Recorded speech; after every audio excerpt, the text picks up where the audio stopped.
This is Ate Joy. They say that the early bird catches the worm. But does this still fall true in Ate Joy's case?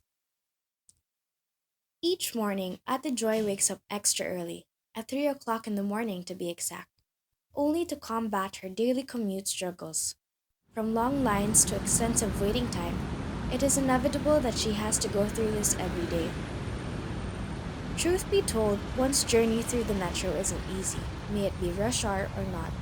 Filipinos face the reality of enduring the daily ordeal.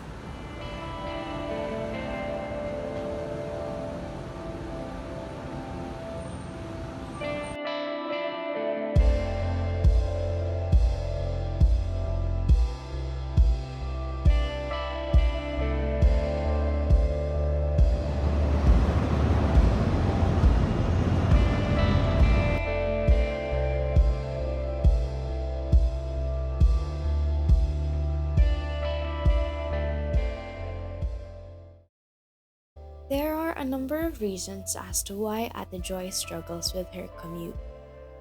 One would be the population density and the distribution in Metro Manila. At present, the Philippine population stands at 108,272,284. In Metro Manila, there are about 12 million Filipinos, which swells up to 15 million during the daytime. The combination of the outdated infrastructure and the rapidly increasing volume of vehicles in the metro leaves a jarring impact on the Filipinos' commute story. The volume of commuters by the LRT 1 and 2 combined is estimated to be 500,000 daily, while in the MRT there are about 260,000. Buses account for 30,000 passengers from the province to the cities of Metro Manila. This comes to prove that the majority of the population rely on public transportation. Another problem is the lack of opportunities in rural areas, as Metro Manila being dubbed as the prime center for economic development. Ate Joy tells us how she came from the province of Antique to the metro seeking employment. Each day, she loses about 4 to 6 hours of productivity spent for her commute.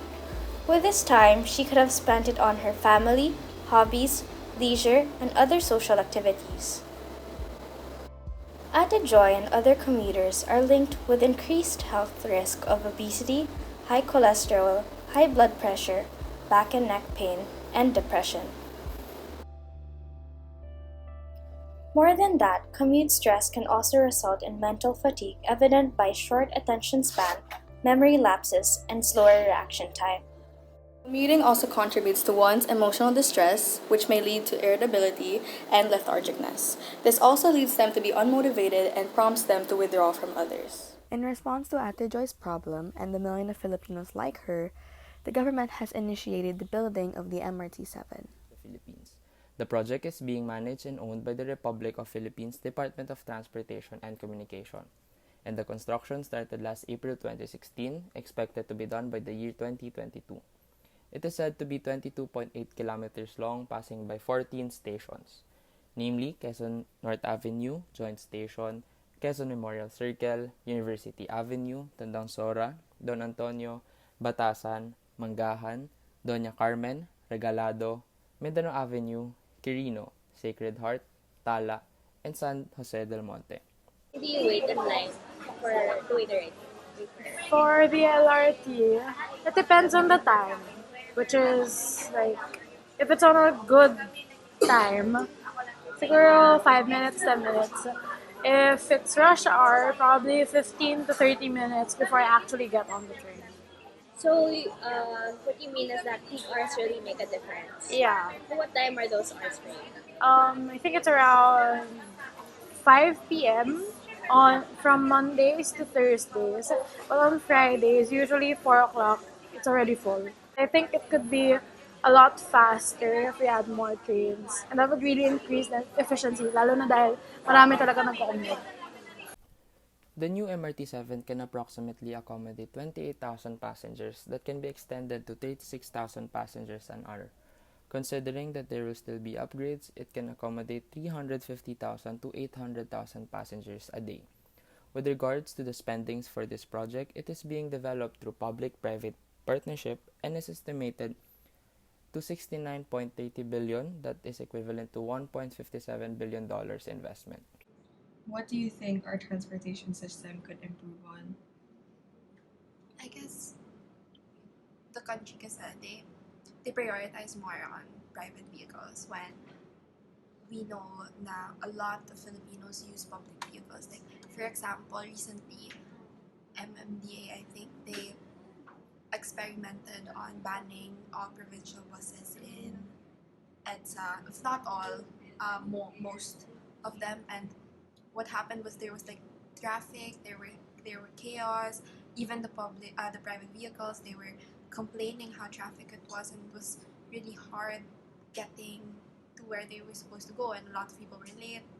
So I think first, the government should really think about the welfare of our public, of the commuters, and then they should also, I guess, invest talaga on making and improving it. With the project of the MRT-7, it has proven to show its aligning vision with the SDGs 9 and 11. These SDGs focus on building resilient infrastructure and transportation in accordance to building sustainable cities. These two SDGs are prominent as with the rise of the public infrastructure, it also emphasizes public transportation. And these address the prevalent traffic culture and the large number of commuters in Metro Manila. Furthermore, this allows the cities to be more sustainable as it would prompt them to use such transportation aside from using the common private vehicles. In turn, it would help develop a further developed economy.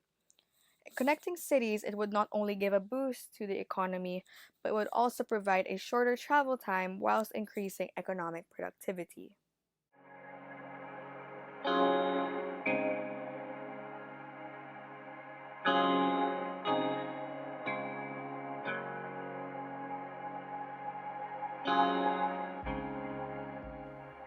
The construction of the MRT-7 is a shot into dark, a chance to relieve the Philippine commuting population of the struggles they've been experiencing for over a decade.